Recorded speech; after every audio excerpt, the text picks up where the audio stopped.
All right, let's continue on with the final example in lesson 2, and that's example 5. And in example 5, we're talking about angles of elevation and depression. And what are those? Well, let's first take a look at this little picture here.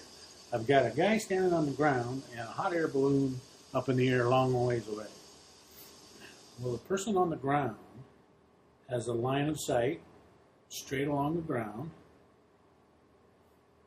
There we go, like that.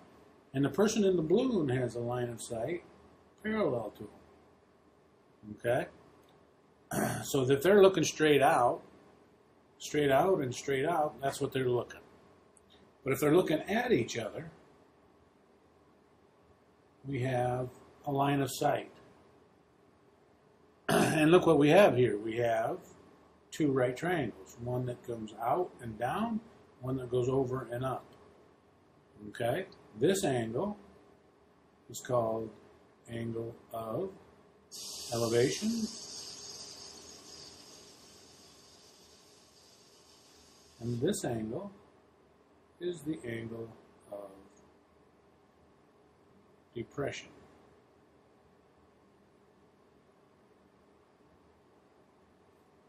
And that line right there is called the line of sight. And when you know those things, because you've got an angle, and if you can get some measurements, you can figure out distances using right triangle sines and cosines. Let's use that as an example. Let's say we have the following picture. So we have a person standing here. They're standing on the ground, and off in the distance is a big cliff. All right, this cliff is y feet tall, and this person standing on the ground, point P is the top of the cliff, point C is the base of the cliff, and this person is standing at point A. Okay? And they look through they know that their line of sight directly up to point P is 27 degrees. Then they walk closer to the cliff by 600 meters, or 600 feet. Okay, and now they're at point B, and they figure out their line of sight to point P, and this time it's 31.5. Now, from that information, can they tell how far away they are from the cliff and how tall the cliff is?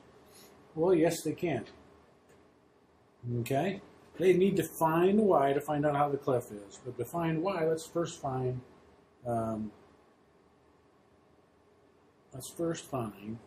x.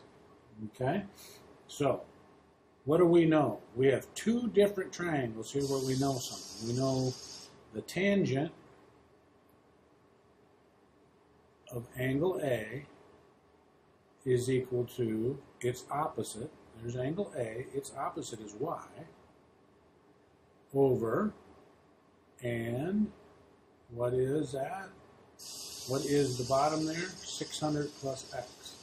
600 plus x. All in one thing, right? And we now know, we also can replace A with 27 because we know the measurement of 27. So the tangent of 27 is equal to y over 600 plus x. And we know that. Now we want to get y by itself, right? So we're going to multiply both sides of the equation by 600 plus x. So we're going to get 600 plus x times the tangent of 27 is equal to y. All right? Now let's do the same thing with the tangent of b. We can do the tangent of b. Now this case b is 31.5, so I'll just write it right in to begin with. Is equal to its opposite, y, over its adjacent, x. This time adjacent is x. We don't know how far x is, we just know we're 600 feet closer. between A and B. All right, so then we multiply it. We want to get y by itself again. We're going to multiply both sides times x. So we get x times the tangent of 31.5 is equal to y. Now we have two equations, both equal to y, so I'm going to set this side equal to that. So I say 600 plus x times the tangent of 27 is equal to x times the tangent of 31.5. So that is equal to that. Now I need to solve for x. Okay, well I've got an x on both sides, so I'm going to first do the distributive property right here. 600 times tangent of 27 is 600 times the tangent of 27 plus x times the tangent of 27.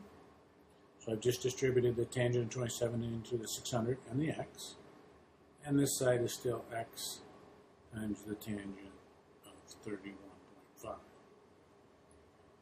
All right, now I've got an x value here and an x value here. I'm going to subtract x from this value from this side and put it on that side. So it leaves me with 600 times the tangent of 27 is equal to this number, x tan 31.5 minus x times the tangent of 27.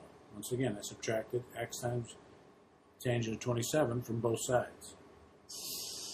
Now, I'm trying to get x by itself. I can see I can factor an x out over here. So I still have 600 tangent 27 on this side. I'm going to factor an x out and get tangent of 31.5 minus tangent 27. So I've factored the x out of both sides. Now I'm going to go ahead and divide by tangent 31.5 minus tangent of 27, which gets rid of it on this side, leaves x by itself. And on this side, I get tangent 31.5 minus tangent 27 equals x. And so now when I plug that into my calculator, I find out that x is approximately 2,960 feet. Okay, and that should be approximately, not equal.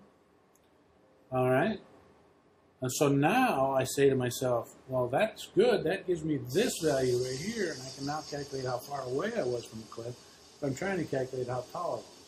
Well, let's go back to one of my original equations, this one or this one, and let's plug in x. Well, this one doesn't have any addition to do with the x, so we're just going to use this one right here.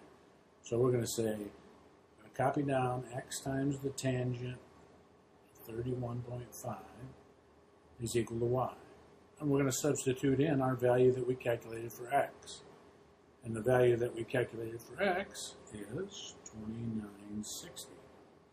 So 2960 times the tangent of 31.5 is equal to y. And when I calculate that in, I get y is approximately equal to 1,814 feet.